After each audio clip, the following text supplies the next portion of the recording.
YouTube is changing, and if you don't comply, your biggest issue may not be how you're going to get attention. Your biggest issue may be how to avoid getting bummed in the shower by Mr. Big. What's up guys, Damian Keyes here. Now I spend a lot of time on this channel talking about music industry, music education, and also social media, because the two things of music industry and social media are now so heavily linked.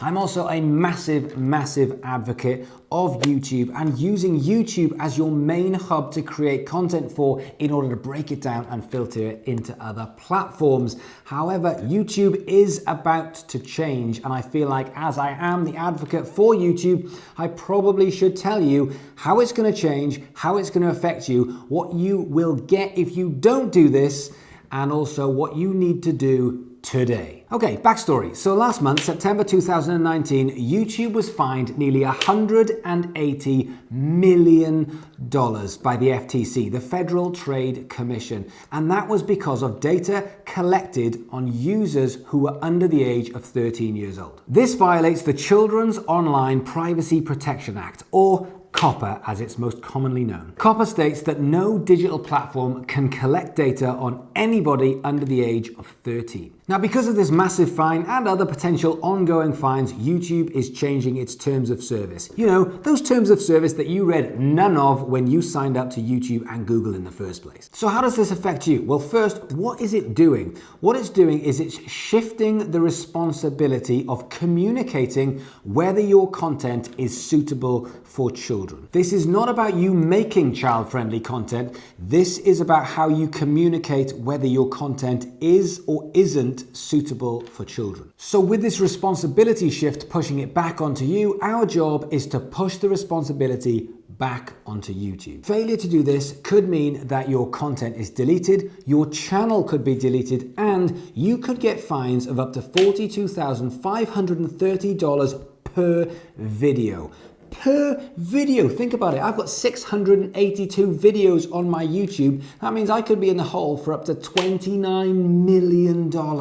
Now, this is about responsibility and communication. YouTube is a business, so it holds no obligation to hold or host your content. That is on you. So if it doesn't like your content, it can simply delete your content. But if it feels that you are in breach of these terms of service, it can and will come after you in the form of the FTC. But this isn't going to happen to you, is it? Isn't it? Let me tell you a story. This act has been around for over 20 years, and for 15 years, Google, YouTube, and other social media platforms did what it thought was the right thing.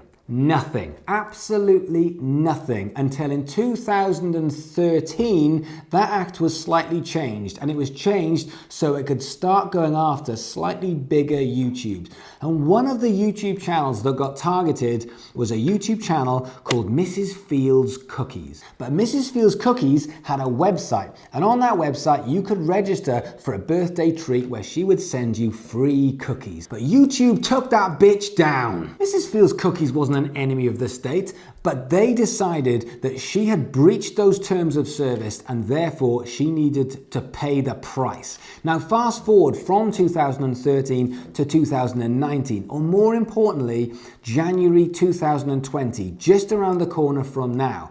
The FTC has said they are not fucking about. So technically, as they put it, this is fish in a barrel. The barrel is YouTube. The fish are content creators and they are the shotgun. They are coming for any content creators who are not playing the game.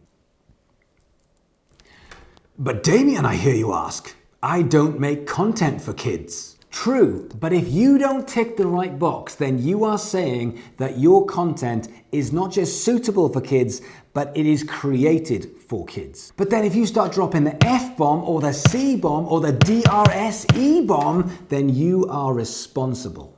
What's the DRSE bomb? Also, there's a lot of grey areas. For example, you might make music videos, and in your music videos, you might put cartoons or animation. And as we are aware, this is a fine line. If you look at Family Guy or Rick and Morty or South Park, yes, it's animation, but it's still a real fine line between children and adult content. Also, there are other grey areas. For example, gaming channels. Did you know that there are over 500 billion hours of Minecraft videos on YouTube, which is totally fine until you start talking over the top in obscenities and swearing and fun content which shouldn't be heard by the younger generation. Even areas like Fortnite, when you're running around shooting people in the face, there's a real grey area of what is and isn't allowed. So how is this policed? Well, nobody really knows, but what we do know is the FTC are getting proper gangsta and therefore not messing around. So why not be safe rather than sorry? There are filters in place to find this kind of content, and they are getting cleverer and cleverer every single day. So why not just keep our content, ourselves, our monetization, and more importantly, our bumholes intact? So what can you do about it? Well, we can change your settings right here, right now. It will literally take you 1 minute. Firstly, you need to go to your YouTube Creator Studio, and then when you're there, you are going to click Settings. Once you have clicked Settings, you are going to click Channel. Then click the advanced settings, and from there you can click the not for children setting. Now this is a master setting for your whole channel and not for a video, but you can change videos instead of your entire channel. But this is a blanket across your platform, across your channel, in order to keep you safe. So what if you are child friendly? Does it help to actually tick that box so that the kids see you as well? No.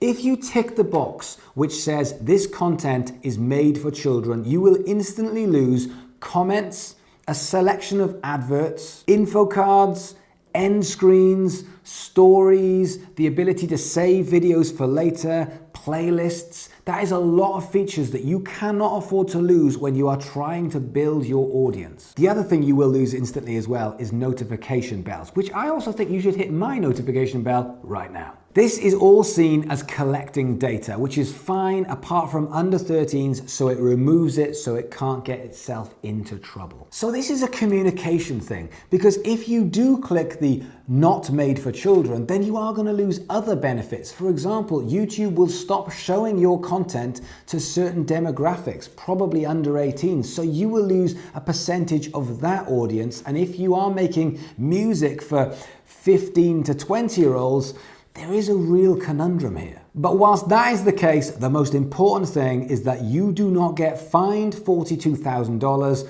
or have your channel instantly taken off the airwaves. So yeah, a bit of a technical one, but I think it's very, very important that you know the backstory, what's happening and what's about to happen. So if you haven't done it yet, then I would advise and urge you to click my like and click the subscribe button. But as soon as you've done that, go and make your YouTube channel as safe as you can and then get cracking making some more content. Thanks for watching. I'll see you guys tomorrow.